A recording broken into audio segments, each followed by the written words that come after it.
All right, let's talk different football. Let's talk some bowl games. The UW and Wazoo bowl games have finished, and which one do you want to talk about first? I guess we've got some options here. What are you feeling the most? Let's talk Wazoo first. Okay. I want to save the ice cream for later. Okay. This Wazoo game, I guess we have to start out with a correction. Yeah, we did not know this. We recorded this the last episode 2.5 weeks ago, so we didn't know at the time. And we said very confidently, it's like, well, yeah, Mateer's going to leave, but this is a bowl game for Washington State. Like, he's not going to sit this one out. And he's now the Oklahoma quarterback for next year. Correct. One, shout out to Mateer. Like, it's a great opportunity for him. We understand that this is how the bread's buttered, Same thing happened, obviously, with Cam Ward last year. Thank you for your service. He was super fun to watch this year. Obviously, bummed to see him go. But Oklahoma, he is going to be dynamic in the Oklahoma Big 12 offense. At least I think it's Oklahoma. I said that. I think it's Oklahoma. Let me be sure. Continue. I hope it is. I did not know that. But with that being said, this game, which we were already anticipating being it is Oklahoma. Okay, nice. We already anticipated it being kind of an offensive shootout. Instead of being headlined by one of the most dynamic quarterbacks in football, it was headlined by Zevi Eckhouse. Zevi Eckhouse is how I'm going to go ahead and pronounce that. I'm not going to try. So. I dare you to tell me I'm wrong. And he actually had a pretty good effort. They ended up losing 52-35. They gave up 7 touchdowns. Zevi had a solid game. He was 31 for 43, threw for 363 yards and 3 touchdowns. So he was airing it out. Dude, that's the same exact stat line that Geno had against the Vikings. I think that's the exact same stat line that Geno had. And 2 picks. Yeah. 2 picks. That's crazy. Yeah, very similar. Geno-type game. Kyle Williams was awesome, 172 yards receiving and a touchdown. Their running game was all right, but offensively, and they put up 35 points. They did all I could hope for a backup quarterback coming in a bowl game. But my goodness, there was no stopping Syracuse. Yeah, what I will say, Kyle Williams, as a guy who's played for this Washington State team, he's a senior. Like, it's his last game at Wazoo. He came in and had a vengeance to him. Like, he wanted this team to win, and he really tried to carry them. 170 yards, right? Yeah, at least. Yeah, I love that for a senior too. Yeah, that's sick. Like, the fact that he's a senior, he's done with college football, and honestly, he's trying to prove himself to get drafted. All that good stuff. 172 yards, a touchdown, and 10 catches. Like, that's a great day for Kyle Williams and a great leadership. That might be a career day. I'm not sure he's ever had more than that. I mean, he had a great year with Mateer this year, I think. But did he ever top 170 yards in a game? I don't know. But what I will say is it really proved for him that he can do it with any quarterback in any style of offense. You're right. That's a great proving point for him. You've got a backup Washington State quarterback against the Syracuse team that's ranked 21st in the nation. Like, this guy obviously was doing it with John Mateer, who's going to be one of the best quarterbacks in college football next year. But the fact that he did this with the backup at Wazoo is crazy. So he's making a name for himself, which I love.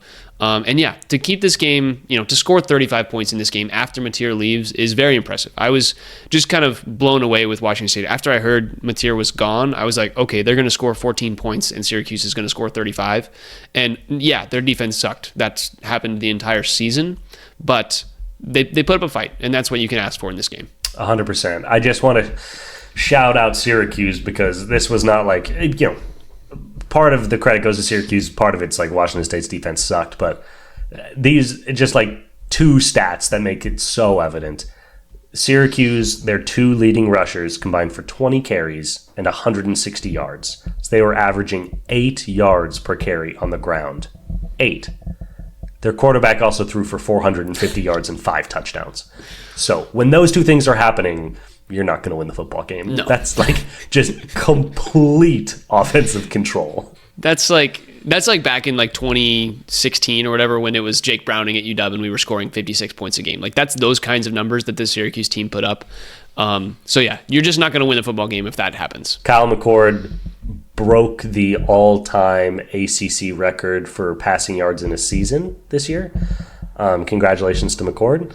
Yeah, he was averaging 20 yards per completion, while the running game was averaging 8 yards per attempt. They completed 24 passes for 453 yards. Yeah, bro, they were airing it out. They had, okay, this is crazy.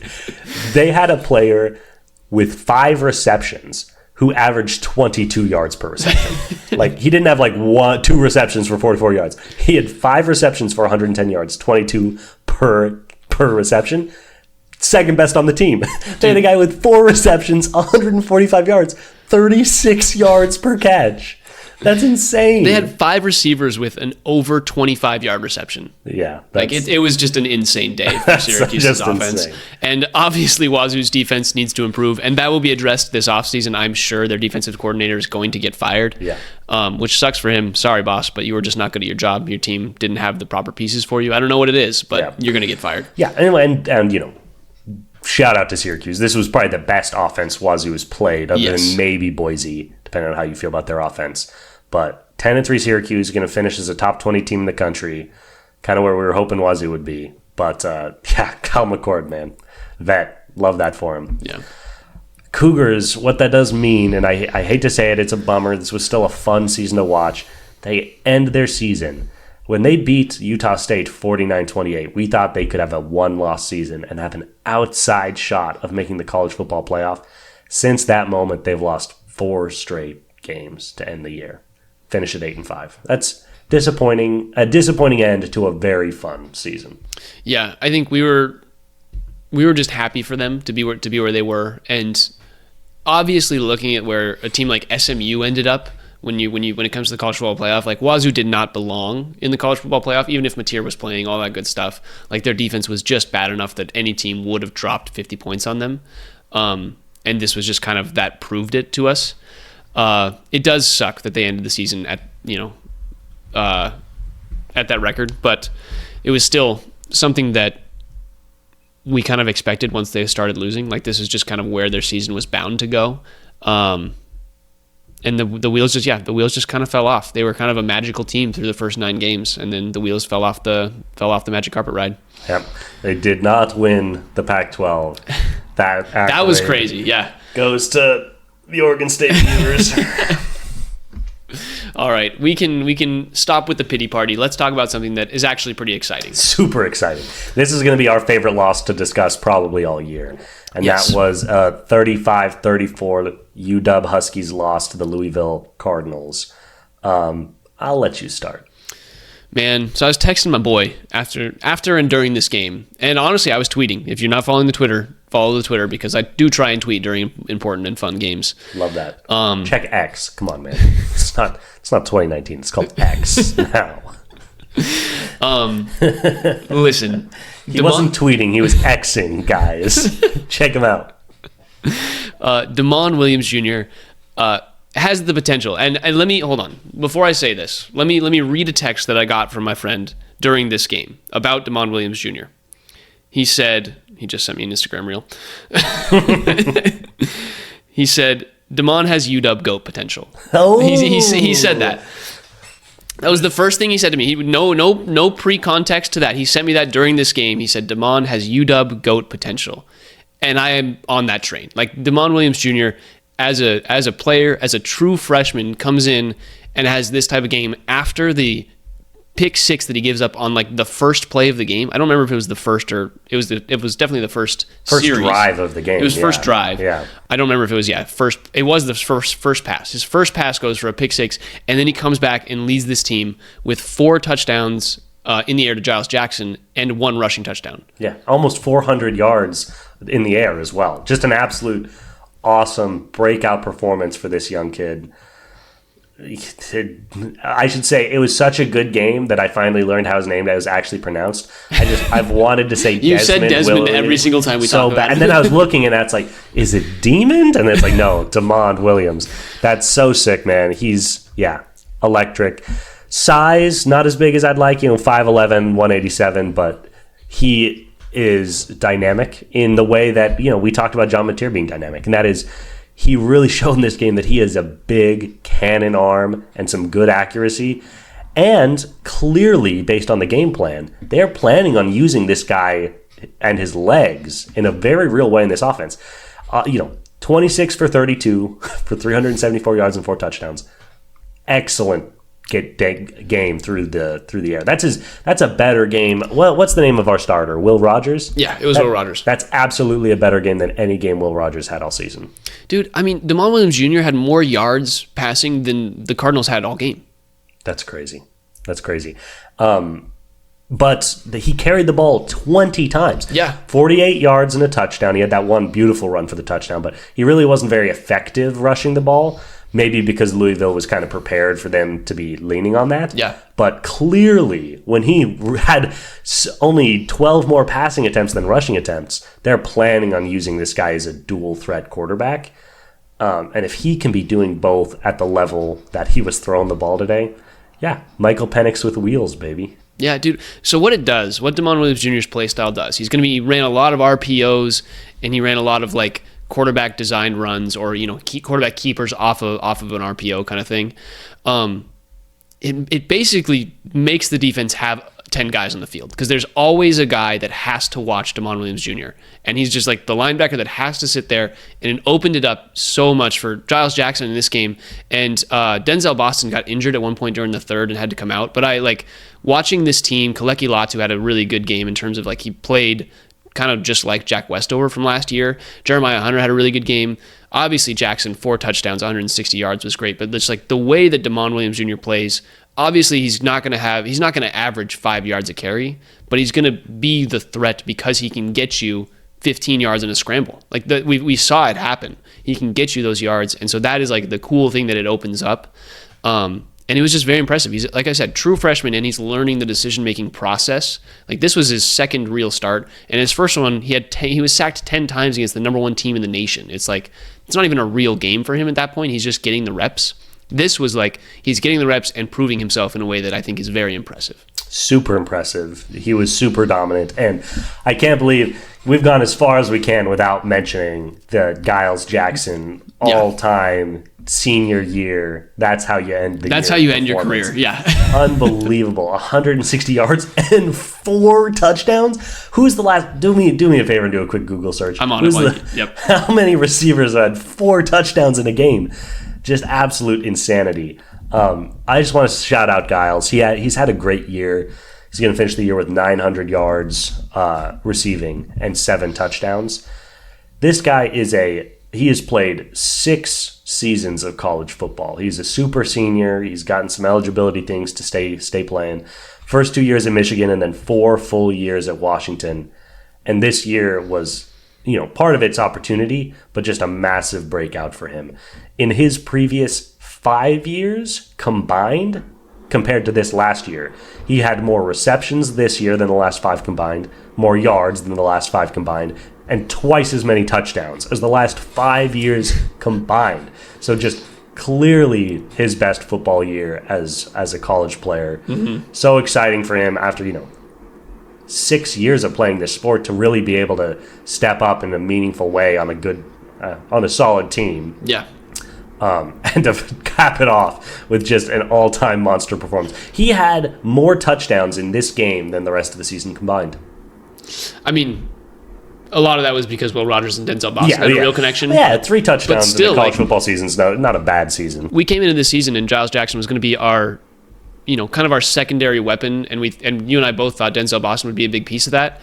And I think this game was just like, because he was kind of stifled most of the season for whatever reason. He was unable to get a lot of separation, and he's a small guy. Like, he's not big. Yeah. And watching this game and watching him, have this kind of performance was very, very impressive for a guy who he's not going to go to the league. He's not going to be in the NFL. This is like his last real career start in a game that matters. Yeah. And it was just super cool to watch. I've liked, he's been with UW. He's stayed with UW basically the entire time in his college career. And it's just been fun to watch. He was the 4th receiver last year on a team that had 3 NFL caliber receivers. Yeah, tough luck. It was like, it's tough to make a real impression. And this was like the game that he wanted to have. This is what he desired all year. And he ends the season, his senior year, leading UW in receiving yards. Yeah. Boston had 2 more touchdowns, but he led the team in receiving yards. So really awesome for Giles. And him and DeMond Williams. I just want to say Desmond so bad. It's honestly a bummer we don't get to see it one more time next year, because obviously they have some level of connection. Short guys, man. Short guys connection. Yeah. Louisville, on the other hand, they dominated us in the way that we have been dominated this year, and that is on the ground. They only attempted 25 passes and only had 164 yards through the air. But what they did have is 32 rushing attempts for over 200 yards. So just dominating us in that phase and protecting the ball. They, for the amount of yards that they generated, it's kind of surprising they had 35 points. Obviously, the pick six helps, but they were just very efficient offensively. When they had long drives, they scored, and when they didn't, they just had really short drives. They didn't have a lot of intermediate drives. They had some good parts of the game where they had just started with good field position. UW backed into their own end zone, made a tough kick. You get it to the 50-yard line and you're happy. So they're just like possessions like that where they. One thing that Louisville actually did very well that I was impressed by was their special teams. Like they really got us inside the 10-yard line, I think 3 times, if I'm not mistaken. Yeah. And it's just so tough to have long sustained drives, which you can see that UW was in some ways able to, do those and have those long sustained drives, but they also, got stuck in their own half of the field very frequently and had to punt, and Louisville just didn't have to get as many yards as we would have expected. Well said. Controlling the game on special teams, very important. Yeah. Now I've got a question for you. Okay. This was a very fun game, very back and forth. These two teams traded the first 6 touchdowns of the game. Back, forth, back, forth, back, forth. Louisville opened up a 2-touchdown lead in the third quarter, going 14-0 in that quarter. And then it was all Huskies in the fourth. I already know what your answer is, and I already know that I agree with you, but I want to talk it out anyway. Yes. Coach's decision when they scored that last touchdown to go for 2. That is how they lost this game. They could have kicked an extra point and gone to overtime, but they decided we want to win it right here. I love that. However, with that being said, this is a team that had completely dominated the fourth quarter, surrendered 0 points to Louisville, and their offense was really clicking. There is an argument to be made for sending it to overtime. Why don't you walk me through your feelings on that? Hindsight's 2020. I kind of love the call even more once you're looking at it after the fact, even though they lost. Yeah. You look at the play call, and I think this was. I don't know if you were really like super tuned in at this point, if you had turned it on or just were kind of following along, but during this play, during the 2-point conversion attempt, the Louisville safety that was supposed to stay with Giles Jackson just didn't, because Giles sagged a little too far down, and we tried to throw over the top to number 6 on our receiving core, who I forget his name right now.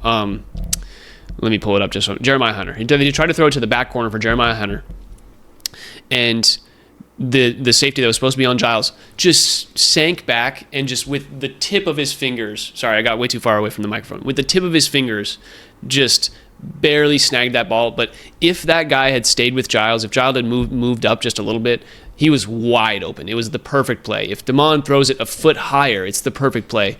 Everything about that was good. Louisville's defense just made a good play. And so in that way, I love the call. Yeah. I love that. It wasn't some cheap inside zone run where it's like, what are you doing? You're not doing something you haven't been able to do all game. Yeah. You're doing exactly what you wanted to do, and you got it to go. And it was just a good play by the other team. And in that way, they were riding their momentum. They like you were saying, they had the momentum going into this point. They could have kept it into overtime. But at the same time, you have the momentum. Go for it now. Yeah. Don't worry about it. And it's also, as much as it is weird to say, it's a bowl game. It doesn't matter. You're going for the win, and you're okay with losing. You've already played a great game. Yeah. At that point, it's all house money. It's good vibes everywhere. Yeah. And 2 things. One, I've never seen a 2-point conversion attempt that I'm like, what are they doing? Ever. Yeah. It's the most high percentage of approval rating play you can possibly call. It's either like, oh my God, we just went out and won it. We've got balls of steel. I want to pick up head coach and carry him around the field. Or it's like, God damn, I love it. I love the aggression. We're better. Let's just go win it right there. Didn't work out this time, but it's like, I'm never disappointed when a team makes that decision. Specifically in this game, man, the way Damon was playing, man, that 4th down touchdown, that fade to the corner, just an absolute beautiful ball. And one of the harder throws it's a really hard throw to make. And it looks easy on TV. It's like, oh, you just kind of loft it over the defender into the hands of the guy. But the timing and the arc on the football, the accuracy to get it right to that pylon is crazy. All that stuff has to be so precise. It was just an absolute dime. So, yeah, I love being like, he just made that throw. Let's go make another one. And giving him an opportunity to make a similar type of throw, put it in the spot where it needs to be. And yeah, good defensive play. But total house money honestly makes basically no difference to me if they had won this game. Yeah, I think my reaction to this game would have been the exact same that we just had this conversation. Yeah. We would have just been like, oh, UW pulls out the shocking upset. But I'm still happy with where we ended up. Yeah, it would have been nice to finish the season 7-6 with a winning record, but man, if what we saw from DeMond is in any way real, nothing but big smiles coming out of this one. It'll be interesting to see Big Ten play next year. It'll be a different beast, but yeah, he'll have the offseason and obviously I'll have some non-con to start the year. We'll see how that goes. Something that I was thinking about too is DeMond's improvement from the Oregon game to this Louisville game. Huge. It's 3 weeks of time, and Oregon's obviously better than Louisville, but he's a true freshman going into this. And just like the adjustments that he was able to make in terms of his ability to read defenses, who he's looking at when he's doing an RPO, that kind of stuff. I was so impressed by that, and just like the cerebral part of his game was actually very, very impressive to me as well. Yeah, and it's worth noting because small sample size arguments, but we saw these flickers against Oregon too. In the Oregon game, we're like, man, he's rushing the ball. We rushed 22 times for 17 yards in Oregon, just completely ineffectual on that point. But he was 17 of 20 for 200 yards, no picks against Oregon. He was showing glimpses of this. We took the leash off and said, okay, you're not going to throw it 20 times, you're going to throw it 40 times. What can you do? Yeah. And his ability to maintain that efficiency at higher volume, very encouraging. So. Yeah. I love it. Sorry, Will. It was fun while it lasted. Are we going to remember Will Rogers' name in 6 months? How quickly until he completely vanishes from your subconscious? It might happen at the end of January. Like, it's the new year now. It's January 1st, and we're honestly, give us some props. This is a really good podcast right now. We're doing a good job here. We're tearing up. And I think we're going to forget about Will Rogers at the end of this month. Yeah, I think you're right. But I've heard, they were talking during the game. I've heard nothing but professionalism from Will Rogers. And just like, he's DeMond Williams Jr.'s roommate on team outings, wherever I they go. didn't know that. That's all cool. That stuff. That's great to hear from a guy who's just like, the senior, the leader on this team, and had his position taken away once they knew that they weren't going anywhere this year. I appreciate it. And Jedd Fisch, I do want to touch on Jedd Fisch, first year as a coach. As much as people are not happy with it, and obviously Belichick leaving, I don't think we've talked about that either, but Belichick leaving to follow Daddy is a little upsetting. Little Nepo baby, get out of here. But I think the team is in a spot where they can build. I really like Jedd Fisch as a coach. I think, going into this year, I didn't have super high expectations, and I think he exceeded where the expectations were as a coach. Not necessarily the team record-wise or anything like that, but as a coach, I was very happy with Fisch. Yeah, and I think part of it is validating these last couple of weeks with what DeMond is doing. Starting the season when Will was playing serviceably, he had some good games. It's like, okay, what's the issue here? What's the issue here? Then Will really started falling apart, and it's like, is this Jedd's fault? Is it Jedd's fault? But the way DeMond's played the last couple of weeks, maybe the problem was just Will Rogers, and maybe we thought too much of him in his last role. Like you said, it seems like the classiest of dudes. He's been a great guy by all accounts, but I think part of the reason it was easy for him to be a really great guy about things is like they really gave him his shot, and he really continued to struggle and circle the drain. They're just getting worse and worse as the season went on, and then eventually they're like, "Well, this is over." He can't say they didn't give him a shot. He can't say. He can't be upset about it. Yeah, and it's a bummer for him. He didn't have a better season, but that's what happened. So yeah, I'm encouraged by Fisch. Obviously, losing Belichick sucks, but the defense, I think, the defense is going to have in a lot of ways this year. Have an interesting turn because they lost a lot of seniors. We'll see. I think this is going to be a true test of Jedd, because Jedd Fisch was talking during the game about how they know they need to improve their line. That was one of the big issues that they had this year in terms of establishing the run, things of that nature. And I think it's going to be a true test for his recruiting ability. Like, the transfer portal is going to be big. I know they've already talked to some guys and are having them kind of come through for looks and things of that nature. It's going to be an interesting test for Jedd Fisch, especially like he's going to have to develop a whole new coaching staff. He's also going to have to develop a whole new group of guys, and I think he's proven that, like he did that at Arizona. He proved that he could do that in 3 years. Yeah. I'm excited for this next year. 100%. 100%. So yeah, some exciting things, UW, going forward. I am much more excited for next season than I was 2 weeks ago. Yeah. If you have, much like the NFL, if you have the quarterback, things are looking up, and I am optimistic that we have the quarterback. Yes. All right, we're already at an hour. Let's touch on some other sports. Yes. And sorry, is there any closing thoughts on UW football? No, I'm good. Happy with the team. I'm sure we'll talk about them a little bit as the college football playoff goes around. And we'll talk more about that when we're not already an hour into a podcast. Correct. But we are excited about these games. It's obviously, like I said, we're recording January 1st. Quite the turn of events so far in the college football playoff. Arizona State got hosed. Yeah. Committee likes the SEC, but it's whatever.